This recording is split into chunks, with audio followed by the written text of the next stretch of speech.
I would like to introduce you to one of the most special people I ever met in my life, and that's Glenn Spoof Wright. Me and Glenn met at the Point CDC, a community development corporation dedicated to youth development and the cultural revitalization of the Hunts Point section of the South Bronx. And we participated in a stencil design workshop, is where our friendship began to blossom. So this is me and Glenn was really interested in giving back to his community in any way, shape, or form. And he started participating at a Point as a youth mentor for the summer camp. And let me explain a little about Glenn. Glenn was really, really into Monopoly. Like, there have been times he'll call me after work and is like, hey, Misra, you want to play Monopoly? And I'm like, okay, sure. And then we will play. And he got so competitive that at times he's like, when he loses, he'll be like, all right, I'm leaving, I'm going, I'll see you later. But yet he realized that Monopoly was kind of a source that brings community and people to build together and play with each other. So he came up with this idea to create a Monopoly board for the summer youth camp at the Point, which I helped him design.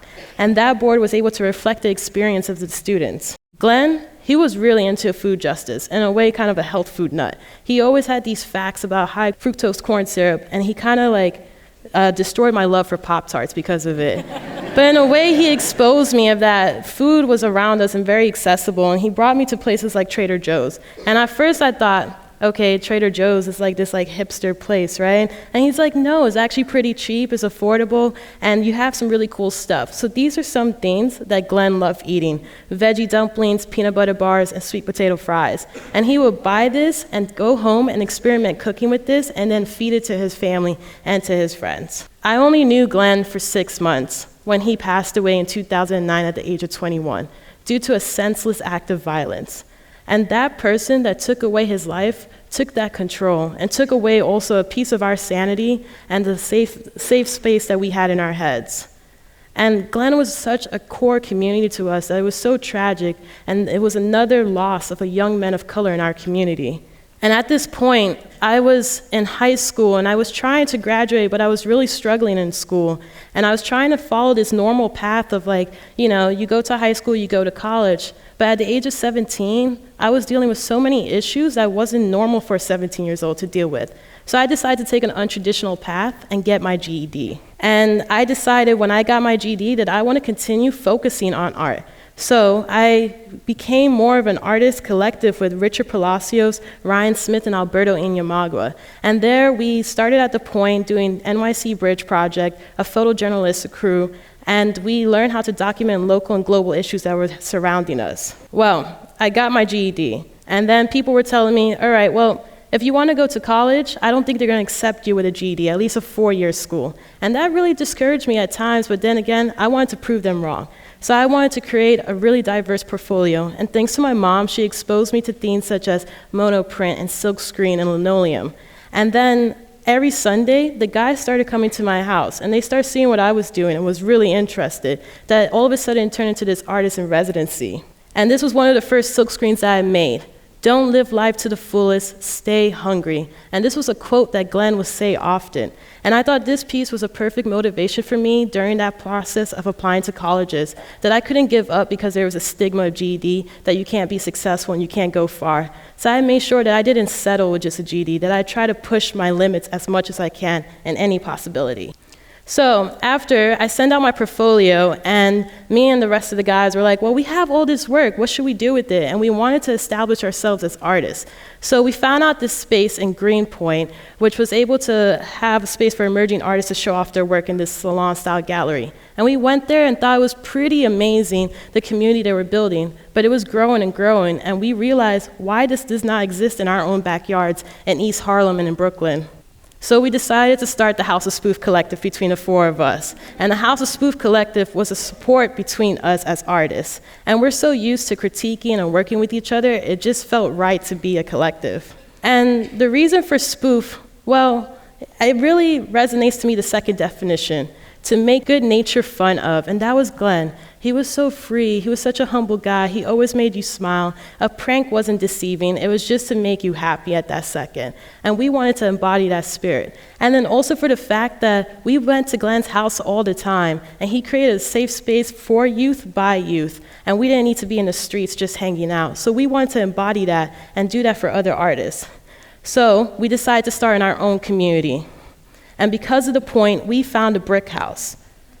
At this time, the brick house was kind of like an experimental space, but it was also the remains of a fur tanning factory that was burned down. And this is part of the history of Hunts Point, industrialization in the South Bronx. And this is similar for communities of color to be burdened with industry, jails, lack of waterfront access or green space, and that's environmental racism. So as curators, as organizers, we serve to provide, to help to engage a community with opportunities. And we converted this industrial space into a space for artists to exhibit and have a studio. And this was a step towards social and environmental justice. And people will ask, like, well, what made you driven to do this? We were young, we're inexperienced, we don't have the finances, but yet we have so much resources like The Point that was able to partnership with other resources in the South Bronx, within New York City, and we were able to grow. And it was just looking for those opportunities that are all around us and building from there. And yes, we're teaching ourselves, but we're learning. So I like to think as curators, as facilitators, that guide and address issues that are around us between the partnership of artists, and we frame these ideas. And I like to think of hanging a show as a peaceful protest.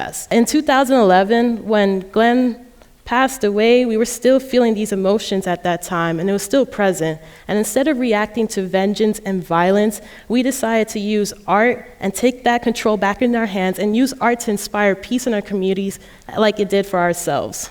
And here's some of the work that was exhibited at the gallery. And usually we're in this context of outside art because we're from the Bronx, but really what's outside for you is normal for me. And these daily experiences are present in each person's work. So we have Sean Paul Galerios exploring ancient cultures with consumer goods. We have Andrew Pena exploring portraiture with paint. We have Sylvester Hoffner from France exploring transformation through illustrations, and Bashir Webb exploring racism through collages. And we have these audience participation, which is a huge, big aspect to community organizing. We have at least 100 people coming out to our shows and being there and creating a discourse between the artists and themselves in this safe space. And we see through this fan base that this is something that's needed, that people really want to come out and they want to support us because they like having this in their own backyard. And here's more ways we engage the public.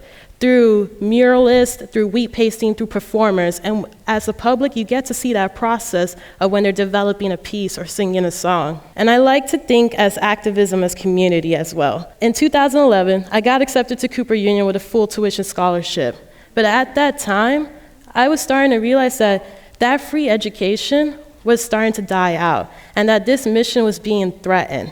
And because of Cooper Union, that was the only reason I was able to attain a fine arts education without being knee-deep in student debt. And places like The Point, CDC, offered these resources for me at a young age to explore my passion and to be able to do it because money wasn't in the way. So me and the House of Spoof felt that privilege and wanted to return that to our communities and allow artists, no matter what age, no matter how professional you are, to come in and realize that you have a resource in the community, that you have a creative outlet as a source, and that money doesn't need to be in the way for you to have an education. So a lot of art and activism is very similar. And with art, you're borrowing strategies from activism, and activism is dealing with politics and histories.